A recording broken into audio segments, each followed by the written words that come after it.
Logarithm हम पढ़ रहे हैं कंटिन्यूली। इसमें मैं लास्ट के 2 रूल्स बचे हैं, 2 से 3 रूल्स वो बताऊंगा एंड इस ब्लॉक के बेसिक पोर्शन को अब मैं ख़त्म करूंगा। और मैं आपसे ये बोलना चाहूँगा कि ये जो लॉग का जो पोर्शन है आपको आईआईटी मैथ्स में भी बहुत हेल्प करेगा, आपको सीईटी मैथ्स में हेल्प करेगा, आपको बोर्ड्स मैथ्स में भी बहुत हेल्प करेगा। ठीक है, सो ये कॉन्सेप्ट्स को, ये फॉर्मूले को आप एकदम स्ट्रांग बना के रखिए। देखिए नेक्स्ट, अगेन ये बात याद रखिए कि वैसे मैंने आपको बता दिया था कि log 1 का वैल्यू कितना होता है, 0 होता है। सिमिलरली एक रूल और देखिए कि अगर log to the base a और अगर a है तो इसकी वैल्यू क्या रहेगी, 1 रहेगी। हमको पता है, हमने पहले लेक्चर में देखी थी कि log to the base a अगर b है तो इसको हम क्या लिख सकते हैं, बोलिए log b upon log a लिख सकते हैं। हम इसको एक्सपेंशन करते थे। सिमिलरली अगर मैंने इसको भी एक्सपेंशन कर दिया यानी कि log a अपॉन कितना कर दिया, log a, तो हमको पता है ना log a upon log a cancel हो जाएगा यार, भाई सेम क्वांटिटी है, हो जाएगा ना। ठीक है, so answer will be 1। Again अब में बहुत इंपॉर्टेंट रूल, इस रूल को बहुत अच्छे समझना, वेरी वेरी इंपॉर्टेंट रूल। ठीक है, अगर ये याद रखिएगा कि a raise to power log to the base a है, ध्यान से देखिएगा, a raise to power log to the base a और अगर b है, ठीक है, तो इसकी वैल्यू हमेशा b रहती है। याद रखिएगा, बहुत ही बढ़िया रूल है ये, इसकी वैल्यू रहेगी b, बिकॉज इस रूल का आपको कई बार काम पड़ने वाला है। ठीक है, सो याद रखिएगा a raise to power log to the base a b है तो इसकी वैल्यू क्या रहेगी, b, यानी कि अगर a के पावर में log है और उस log के बेस में a है तो वो a मतलब कि वो जो टर्म है वो कंप्लीटली हो जाती है कैंसल। ठीक है, और उसकी जो वैल्यू है वो सिर्फ क्या बच जाती है, b बच जाती है। ये बात आप अच्छे से याद रखिएगा। नहीं समझ में आया समझ में, पक्का? ठीक है ना, चलो आगे। सो देखिए, a raise to power log to the base a b is always been b। ठीक है, अब मैं इसके बेसिस पे आपको कुछ 1-2 एग्जांपल ले लेता हूँ तो आपका ना ये कॉन्सेप्ट और अच्छे से बिल्ड हो जाएगा और एकदम स्ट्रांग हो जाएगा। देखिए, तो देखिए अगर a raise to power log to the base a, मैंने अगर आपको बोल दिया कि 10x है और मैंने आपको बोला कि भाई find value of this equation या एक्सप्रेशन, आप क्या बोलेंगे डायरेक्टली? अगर आपने इसको अगर इससे कंपेयर कर दिया a raise to power log to the base a b, तो आंसर क्या हो जाता है, b। अब आपकी b की वैल्यू बोली कितनी है, 10x। नहीं आया समझ में? आया? पक्का? सभी को चीज क्लियर है ना? आपकी b की वैल्यू कितनी होगी, 10x। अगेन अगर मैं आपसे बोलूं सेकेंडली, एक और ले लेते, चलिए 5 to the power log to the base 5 cot x, 5 to the power log to the base 5 cot x। cot x is trigonometry. हाँ, ये 10th में आप लोग पढ़ के आए, 9th में भी आप लोग पढ़ के आए। ठीक है, सो बताइए अब अगर आप इस एक्सप्रेशन को उस एक्सप्रेशन से अगर कंपेयर करेंगे, so a raise to power a की वैल्यू कितनी है, 5, एंड आपके b की वैल्यू कितनी है, cot x। सो आपका आंसर कितना आ जाएगा, बोलिए, cot x। ठीक है, अब एक बहुत अच्छा एग्जांपल है, ध्यान से देखते हुए चलिएगा। ठीक है, आप सबसे पहले ये 2 एग्जांपल्स को नोट डाउन करके रख लीजिए। ठीक है, अब देखिए एक एग्जांपल ध्यान से देखिएगा, 4 to the power log to the base 2 sin x plus 9 to the power log to the base 3 cos x, और आपको बोला है सिंप्लीफाई। इस क्वेश्चन में आपको इस इक्वेशन को सिंप्लीफाई करना है। ठीक है, अब देखिए क्वेश्चन देखने से बड़ा डरावना लग रहा है, मगर क्वेश्चन बिल्कुल भी डरावना नहीं है।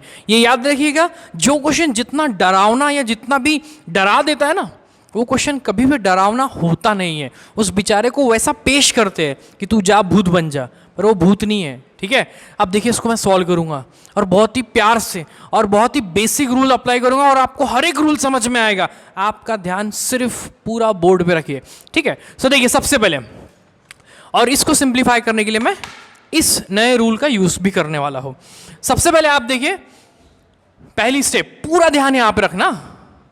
आप 4 को लिख सकते हो 2 का स्क्वायर और 9 को लिख सकते हो क्या, 3 का स्क्वायर। ये चीज क्लियर हुई? अगेन ये जो 4 के पावर में टर्म है ना, कौन, log to the base 2 sin x। भाई ये जो log to the base 2 sin x है, ये जो टर्म है ये किसके पावर में है, 4 के पावर में है ना? नहीं समझे? समझे ना? अगेन ये log to the base 3 cos x ये किसके पावर में है? 9 के पावर में, करेक्ट। सो देखिए ये हो जाएगा मेरा 4 और ये कितना है? log to the base 2 sin x plus 9 log to the base 3 cos x। ठीक है भाई, ये जानबूझ के स्टेप लिखिए। अब लिखूंगा मैं जो सॉल्व करने वाली स्टेप है, पूरा ध्यान बोर्ड पे रखिए। 4 को लिख सकता हूं क्या मैं 2 का स्क्वायर? क्लियर है क्या सभी को बात? मैंने सिंपली सिर्फ क्या किया है, 4 को क्या लिख दिया है? 2 का स्क्वायर। 9 को क्या लिख सकता हूं मैं? बोलिए 3 का स्क्वायर लिख सकता हूं क्या?